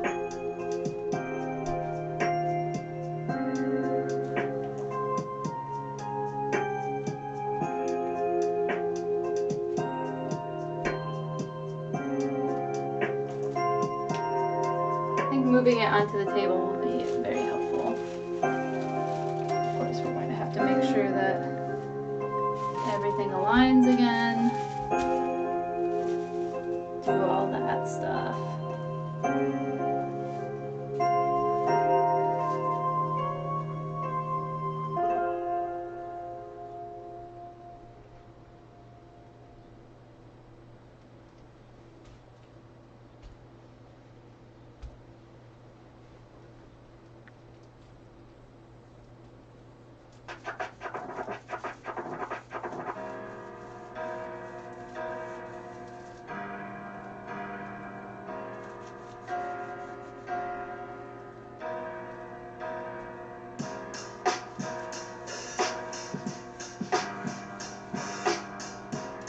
Have a ruler that's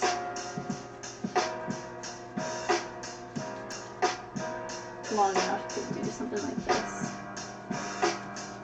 A yardstick might help in the future. Don't know that I've ever like owned a yardstick.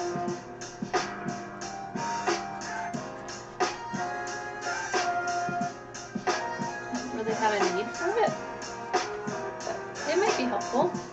I could see how it would be helpful. So now what I'm going to do is just periodically mark 28.5 inches along the edge so that I can connect the dots and make a curved edge.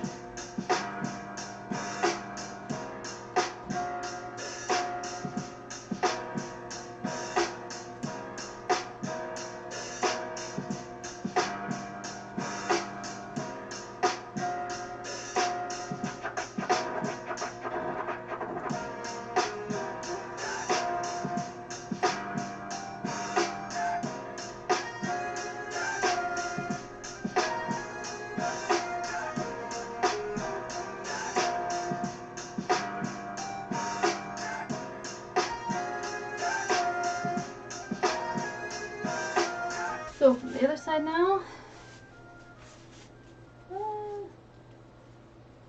Stop jumping around on me.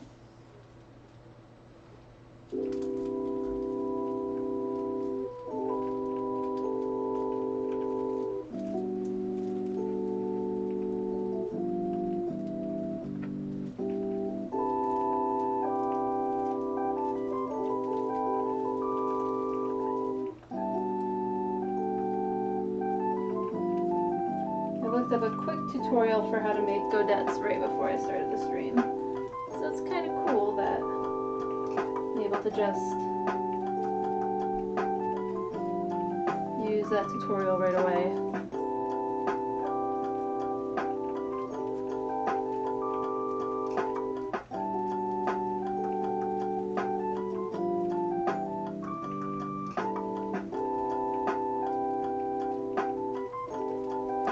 And now we connect the dots. And then I'll cut it out.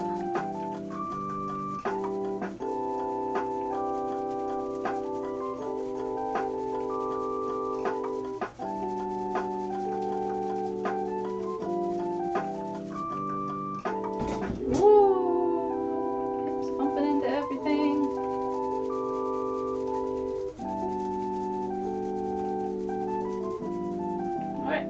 Everything is outlined. Gray scissors are the correct scissors.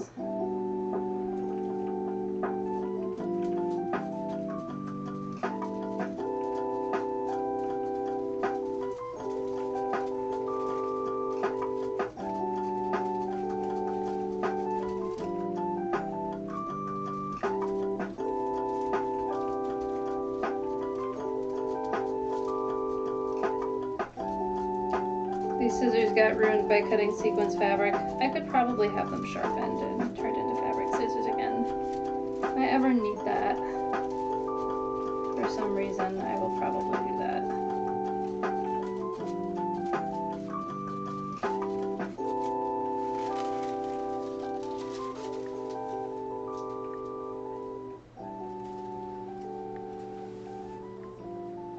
You don't need the fabric weights anymore. Fabric weights are literally rocks. But I'm okay with that.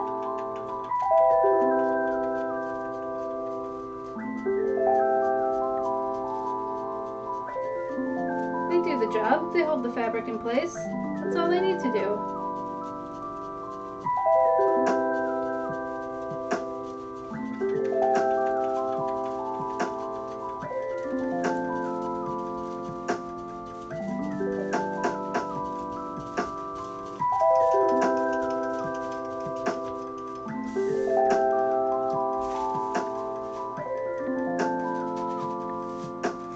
Pile of paper forming on the floor.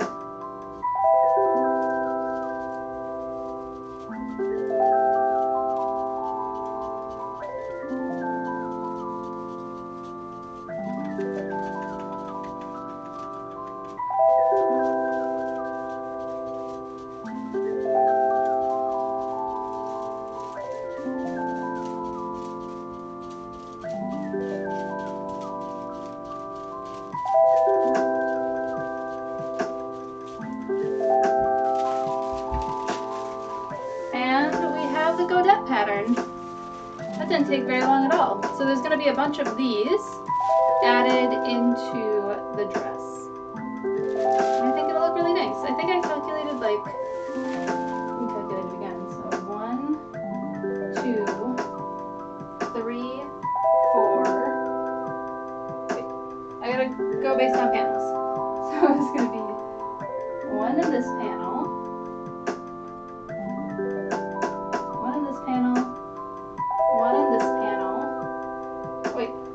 One in the panel seam. That's what I'm doing. 1 in the panel, 2, 3, 4, 5, 6, 7, 8. I'm going to need 8 godettes, so 8 of these. And I think that'll add lots of flounce and floof to the dress. So I never got to show off all the rest of the materials that I'm using, so I want to do that. as we end the stream. So we only have a couple minutes left. And I can feel my voice starting to be like, you're done.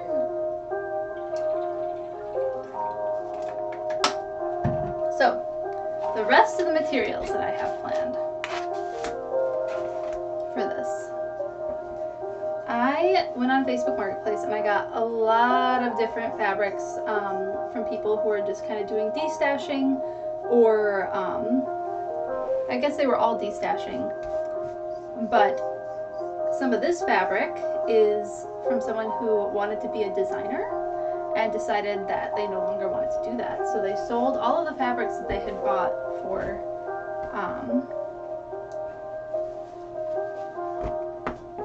clothing that they wanted to make. So I have this absolutely wonderful suede-like material that just feels so good, and it goes pretty well with the dress, I would say. We have this lining fabric, which is really, really nice. Another burnt orange.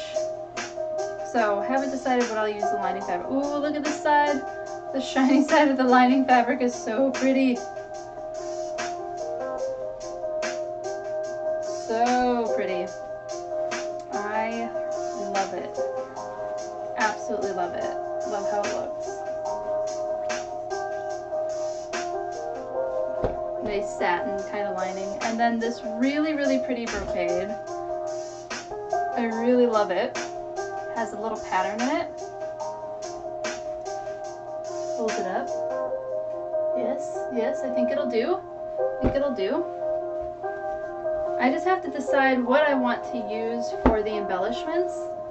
I'm kind of almost leaning towards this really dark one, although it doesn't look that dark against it. But I love the look of this one, so I might end up using this one for like the belt and the arm embellishments, and then using this is the lining for it, the part that touches my skin, or maybe this is the lining for it, or maybe have it like double layered so that there's just like a lot of different layers to it. And then whatever I end up using for the embellishments on like the belt and the legs and stuff, I'll use for the ears as well. So the ears will be made out of the same fabric. So that's the fabric that I got for this project. I feel like I have way more than I need too. I also obtained some embellishments. Almost all of it is thrifted or gifted to me. I got this really pretty trim that I think is going to go on everything. I think it's going to go around the base of the dress, the hem, and I think it's going to go around the hem of the cloak as well. I have a ton of it. And then I just have lots of pretty beads. Let's go to the top-down view for this. Lots and lots of beads of all sorts of different colors. Please don't go everywhere. They're so pretty.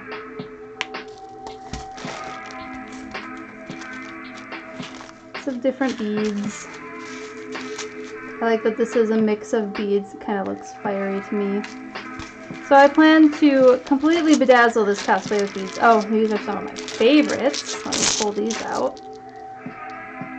Camera focus. I absolutely love how these beads look. And those will be going on the belt.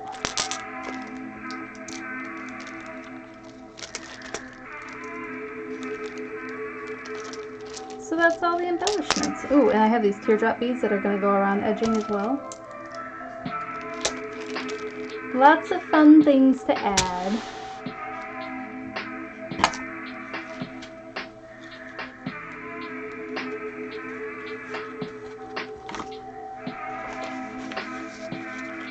And then, once again, the cloak pattern that I'm going to use.